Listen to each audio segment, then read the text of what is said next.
Oh, What's going on, baby?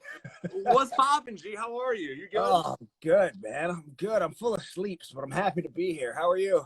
I'm just chilling. I'm Jordan, by the way. Hello. Hello. Have we Good not to met see you. before? Why do you look so familiar and smiley, like a man who's been I, in my dreams? I was saying this on the live. I was like, because you've done a couple Go shows for us in Mhm. Minneapolis, like Go 96.3. I was like, it's like weird. I'm kind of FaceTiming a stranger, but we've talked a couple times. But also, I'm like, sure. I'm sure. I'm usually when I see a face and it draws some kind of recognition in my psyche and subconscious, it means I've seen it before. Unless you just look exactly like somebody else that I've met in the area. people say I do look like Mac Miller, rest in peace. So maybe I have like a Mac resemblance. It was kind of cool until he died. Yeah, Like, what are you now it's doing? like, oh boy. Dude, are you still in the UK right now? Last I heard, you were up on the countryside playing Assassin's Creed 18 hours a day. Dude, yes, that's exactly what I'm doing. I finished it. I beat Black Flag, and now I've got nothing left to do but make music. Is it the pirate joint? The pirate one, it's the one. It's so good. It's so good. You can leap off your boat onto another boat, and then you can fight all the guys on that boat and take it over and add it to your fleet. I had no idea that paradise. came out. I had my eye on that one. So it's good? Dude, there's a new one called Odyssey that I really want to get, but they only have it available in Japan for the Switch, and you can only stream it. So I might have to just actually write some songs, which is an enormous imposition. Oh, For a shit, man gotta such do as the myself. job. Okay, I think everyone, especially 90s kids, we have this. What are the 3 video games that impacted the life of Barnes Courtney the most? GoldenEye, Okay. Zelda, Super Smash Bros. F-Zero X Racing, RuneScape. Did anybody out there play RuneScape? That was so good. I had a friend that was into RuneScape, but I never got into it. What was Cool the kids don't play objective of RuneScape? Cool. El Manana's telling me to get back to work. What do you know? Daniel, Is this not work, though? Talking to a radio guy about video games? this is work. Video games is work. Where do you think I get the inspiration from my songs? 99 is literally about video games. It's got the words Nintendo, Atari, Sega's My Ferrari in it. That's right. Oh, I forgot about that. That was a song that we played a bunch on station. Oh, that's funny. That's my next question. Did a video game ever, not besides like the counts of like an actual game, was there something visually in GoldenEye or Vice City or something? Has there been a game in your past like, oh, that's visually dope, I'm gonna use that for a video or for a concept? Is that ever into your brain? I don't know. I don't think I've ever had. I mean, God knows I've tried. I'm always trying, but it's hard to get that stuff into a song. I've definitely made video game references in the 99 video. I got like the Nintendo Power Glove in there, and there's like a reference to Zelda in there and a reference to Street Fighter. But yeah, it's hard to work it into lyrics in a way that feels authentic.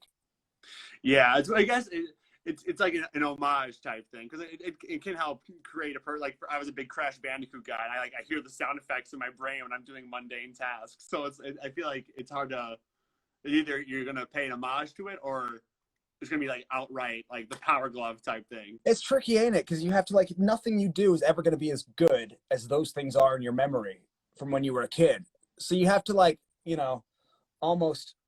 I heard one songwriter describe it as like you're running around a bush and you're pointing and being like, "There's a rabbit in there somewhere," but you can never actually hold the rabbit and be like, "Here it is," And the people who run around the bush the most and point the most at the bush, or you're painting a barn, but you're using 10 different colors like purples and yellows. When you stand back and look at it, it's red, but you never actually quite get the redness of the barn. And it's the songwriters who can put the most colors together in the most creative way to kind of get around that idea. That seems like a very maximalist type of a train of thought for creation, but Hard to Be Alone is a little bit more minimal. I don't want to put words in your mouth for your creative thesis statement, but Hard to Be Alone kind of seems like a more minimalist Barnes Courtney work. Is that a fair assessment? Certainly in the soundscape, but I guess what I'm saying about the songwriting is, it's hard to out and out say, I'm lonely and, I don't feel connected to anybody right now. And I feel estranged from the people that I love. And it's hard to say that in a song and generate the feelings that would invoke when you really feel those things by just going directly for the rabbit in the bush or straight for the red paint. So you kind of have to like dance around it in as many different ways as possible. You know, like by setting the scene, I could see the city written in your face, freckles spread like constellations all over the place. You know, like I had a line in that song where I kind of pretty much came out and said that I love the girl, and it just didn't sit, it didn't invoke the feeling. So I changed it after a little while to, I walked you to the station, shooting with my heart on my sleeve. Now I'm staring at your photograph and hoping you ain't made a fool of me. Because I feel like it's those things, you know, painting the picture around, being like, yeah, I love that girl and I hope she loves me back. It doesn't really light that fire in your chest, does it? It's more the little bits and bobs, the inconsequential reds and blues and purples that help to paint the picture. I like, so the songwriting is the palette with the minimalism and the sound. I guess that's so that they work together in harmony. These two opposite sides of the spectrum are coming together. I also agree that minimalism has to exist in lyrics too, because I find that when you make your lyrics too cerebral, you know, they lose their charm. But I mean, that's, poets do it best, really, don't they? Like great poets just have an ability to evoke certain feelings, and you have to do it in a way that not only sounds pretty aesthetically when it rolls off the tongue, just as, you know, meaningless sounds that aren't attached to words, but also in a way that paints the picture differently to how it's been painted before, whilst at the same time evoking a very familiar feeling. I mean, that's what I love about songs, you know, when they're written well, you can literally capture an emotion and freeze it in time, you know, like send it into the future. And I've always admired people who can do that really well. Well, I think that's you. I mean, you know, that's you. Barnesy? I think so. So, you know, hard to be alone. I'm sure you're familiar with the creative theory of you're either trying to explore a sonic concept or a moment in time. It seems as though the EP is a moment in time of this loneliness and quarantine. So were you working on it, or the EP, were you working on it before the shutdown, or did these all come from, you know, your room, like while you were locked up? Well, I had a lot of songs bouncing around my head on tour, but weirdly, like, it's so ironic. Before I started doing the Courtney project really full on, guitar was like a catharsis for me. It was like my downtime. So I'd sit down and, you know, I'd relax by playing some melodies and playing some bits and bobs. And now when I make music all day long, every day, you know, my downtime is completely different. I play video games. And so I didn't find that I was taking the natural routes that I would take before, where songs would just appear from these relaxation sessions. But I still had these little melodies bouncing around in my head. And it wasn't until I got back off the tour and lockdown kicked in that suddenly all these like demons and, you know, lost lovers and feelings of loneliness were able to come to the surface. And I really had time to take some bits and bobs and put them together. I mean, songs like Dopamine that closed the album. My favorite. That's oh man, I'm so glad you like that one. Still shredder. Yeah, because it's not like the hookiest tune ever, but I was just really happy with how it came out. Like, most of the time I'm actually quite disappointed with the production. I never feel like I quite get it where I wanted it to go. And with that one, I feel like, you know, it's kind of like all seasick and warps and waves about the place. But yeah, I mean, I wanted to release that like 4 years ago, and I had the piano demo for years and years. And my publisher even got contacted by Steve Angello, who wanted to release his own version of it, so I let him, thinking that mine had come out straight away. And then it took me another couple of years to actually release mine. So I put it out on YouTube and everyone's like, this guy's ripping off Steve Angello. It's beautiful. Do you think, so you're talking a lot about like evolution and dealing with demons. I think a lot of us worldwide have felt the same way. I'm going through my own spiritual journey right now. And I wonder, you know, again, as 90s kids, 404, the nostalgic theme kind of playing into 2020. Do you think that's a result, both creatively and personally? Are we maturing? Are we going? No, surely not. No, God damn it. That's why we got these jobs in the first place, so we wouldn't have to mature, so we could stay eternally youthful, keep the gates of childhood firmly pried open. I think sadly, Barnes, I think we are maturing begrudgingly. Or maybe we're trying to apply that. I watched this interview where you're talking about childlike wonder and how we need to maintain that, because, you know, that's when like your brain's a sponge, right? You can learn languages and you can, I watched my little sister. She's 10. I watched her in an hour learn how to draw anime just because she wanted to at 10 years old. I hate it when kids make me look bad, and I'm like, I'm enraged and confused and saddened by your talents. That was us at one point, though, and now here we are as adults, kind of jaded. So I think all these revelations, whether it be artistically or personally, or how they manifest with you, as a result of that maturity. But can you be immature with me for a second? Can we take it back a little bit? Please bring me back to my childhood. We had a question from Kara. We were talking about Harry Potter before you joined. What's your Hogwarts house? What would you be in? I think I did the J.K. Rowling Hogwarts house test. Mm-hmm. I think I was a Gryffindor, which I was pleased about. But my Patronus was a complete ripoff. I don't know how this happened, because I always thought my Patronus would be something cool, like a stag or a stallion or a honey badger, and I got a black and white tabby cat. That's sick. That's not an option. That's not a Patronus. A tabby cat's like the thing that you keep around as like your pet. It's like having a rat for a Patronus. There he is. There's your. Oh my! Look at this honorable round boy. Why is he so round? He's a chunk, as they say. But the right honorable round boy. What do you want, human? Do not look upon me. Yeah, he's kind of sassy. That's great. I can see you being a Gryffindor. That makes sense. There's pride in there. There's also an awareness. I like it. Others oriented. I respect it. I like the dorm rooms too. Although you'd think like Slytherin, with all their cunning and their malicious, self-serving nature, you think they wouldn't be in like the basement underneath the lake. That's where the dorm room is. It's like some like leaky old like, how did that happen? How did Salazar let it be that the Gryffindors got the swanky common room in the top tower, and that he's like in some nasty old S&M dungeon? That's a great point, because he was for sure a classist. The Malfoys were classist. They should have been the fanciest one. Yeah. Yeah.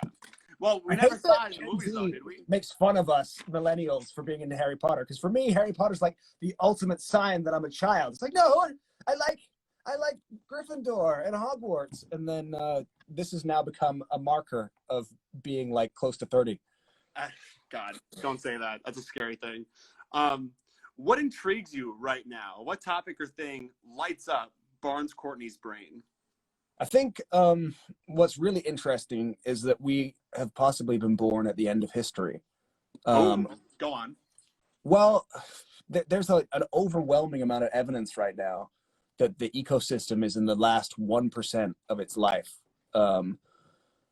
Essentially, it's a very delicate system, and we've seen an enormous amount of insects, wildlife across the board, but hugely insects. And don't quote me directly on this, but if my memory is correct, then it's something crazy, like 70% of insect life has been wiped out, extinct. And we can reach a point very easily where we just go that one step too far, and then the whole deck of cards, this delicate ecosystem, falls in on themselves. And it means that not only are we incapable of growing anything, like foliage in general cannot be, but also the air that we breathe will disappear. The atmosphere will change dramatically. And then it's like game over. Is that consequential because insects are like, a huge part of the food system? And like you said, like the foliage and all that? Exactly. I mean, we don't realize, because we live in these tremendous human zoos that we've built for ourselves. And I thought that was another interesting point as well. I was listening to a podcast by an anthropologist who was talking about how he'd much rather live in the San Diego Zoo than the Calcutta. And that we as humans we build all these incredible things, but we wonder why we feel so much more relaxed on golf courses, for instance. And it's because it simulates our natural habitat. And the cities we've built for ourselves might be wonderful and beautiful, but they're so far away from what we have lived amongst for the vast majority of our time on this planet. And people wonder why they go off into the countryside and feel so at home and so relaxed. And it's because of that factor exactly. So, that is brilliant. I find these things quite fascinating. Also, climate change as well is quite an interesting topic for writing. I'm trying to see if I can put that into some of my songwriting in an interesting way. You know, a lot of the world's billionaires, I was reading an article in the Guardian, which is an English publication, are now obtaining citizenship to New Zealand Mhm. because it has been shown by climate models to be the most apt place for dealing with huge changes in temperature and rainfall, and also the expected wars and mass immigration that will break out even at the slightest shift of our norm. Mhm. So all these people are like spending huge amounts of money to bypass the immigration system that would normally require you to live in New Zealand for, I think it's 6 months to get your initial first step, and then a few years, and then just outright, without even setting foot in the country, being like, right, I got citizenship. They're buying up huge amounts of land, Mhm. interestingly, with a water source and a large amount of sheep. I mean, like it's real. You know, these are people from Silicon Valley who are doing this stuff. I'm not a Silicon Valley guy, but I kid you not, Barnes. My fiance and I over the weekend were like, New Zealand is the wave. Going back to climate change, it's healthier air for us. Like Yeah. our current system is just it's. I think about the American the dream, right? It's Mm. it's we were promised this, we didn't get it, so it's causing this cognitive dissonance. We're breathing in fumes all the time. We got to go somewhere else that's more harmonious to our nature. I shouldn't have to drive 45 minutes to go to a lake and spend a weekend there and feel refreshed. It should Right. just be natural.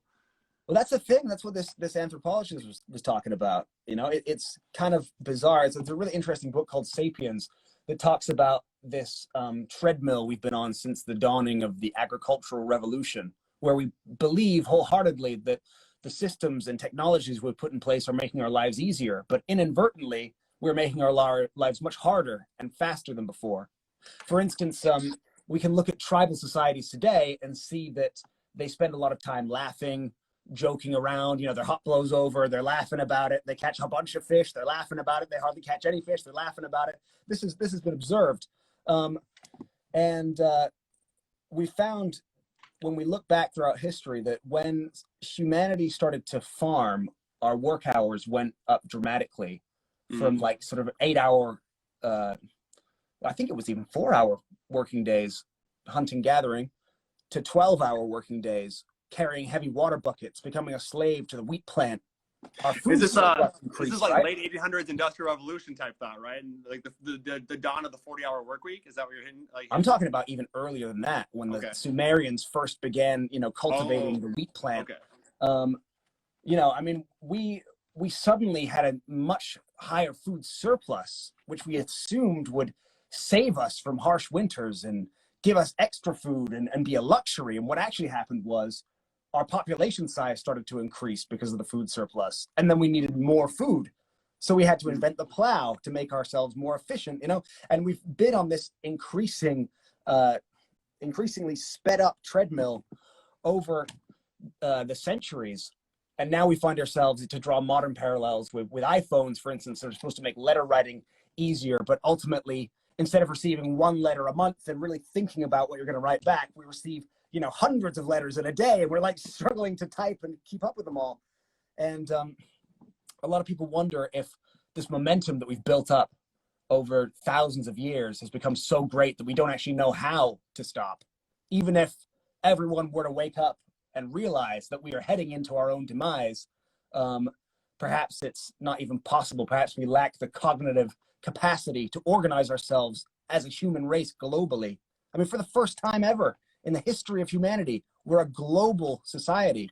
Our economy is connected globally. I Hmm. look at the Mayans, for instance, and when a certain sect of their civilization fell, um, they had a similar problem to what we had now. They were farming massively. Their population was increasing. The farmers were saying to the people in power, the land can't support all this farming. We need to give it a rest. And they were like, well, there's too many people. Farm the land again. Do it again.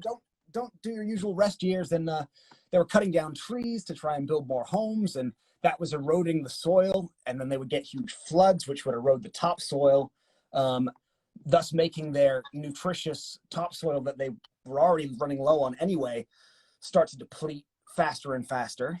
Hmm. And they basically, sort of worked themselves out of existence, which is, there's a lot to touch on in there, and Sorry, let me just No, talk nonstop for 20 minutes about all this no, stuff. I love it, and there's a lot of things I kind of was making when you're saying this. I was making parallels to your artistic journey, right? Just the sonic growth and the thematic growth and the maturity, the thing we dread, being actually a good thing. And you think that maybe society it's very maximal, right? Like the iPhone thing, and just I guess materialism in general. And I think we're more concerned in protecting our systems as opposed to maturing as a society and growing. Are these problems a consequence of that in your estimation and in your readings? I don't have any moral affront to the idea of capitalism or iPhones or big cities or motor vehicles, but what we are doing is destroying our house. We're having a lot of fun, and we're building a lot of things, and our house is becoming more and more unlivable. Mm-hmm. And according to the IPCC, which is the most conservative climate change body on the planet, who informs the UN, so they have to be, their research cannot be in any way cutting edge or experimental. It has to be like the most basic of the basic facts that we know to be incontrovertible. They say that we're in dire straits, and we're very close, if not past the point of no return, in terms of climate change and the world being an unlivable place. So going back to your original question, in terms of my writing and what I find interesting, potentially being born at the end of history, like what a ripoff. As you hit your professional artistic stride, it's kind of, all right, we're over, we're done. But yeah, I mean, God, we potentially are. And the crazy thing is we don't even know how long. Some extreme climate scientists believe it could be as little as a year. Some are saying 10 years, some are saying 30. A lot were saying 100 until recently. Ironically, the lack of fossil fuels being burned during COVID, during lockdown, has decreased the mirroring aerosol effect that all the particles in the atmosphere was causing. So all this heat and sunlight that was being deflected away from us by the very same gases that were holding it in has now been able to enter our environment. Isn't that fascinating? Which is crazy. So, we saw the hottest temperatures we've ever seen in Siberia in human history as a result of this, which wasn't supposed to happen for another century, which has completely freaked out climate scientists. A lot of them are just kind of like trying to focus on the individual fields and just like being like, I can't do anything about it. I'm just going to ignore it because I'm scared. So it's, I've been kind of wrestling with it. Like, well, if the world's over, do I keep making music? I guess so, because it's fun. I mean, will I see the long-term repercussions? Will I be an old man living it up in my mansion? Maybe the repercussions, the consequence of your work is the knowledge. Stuff like this, like, music gave you the platform to put people on to this education, right? Yeah, I mean, I would love to put some of this stuff into songs. Woody Guthrie was really good at that. Studying the world, writing down facts like a journalist, and putting them into songs where they're much more powerful.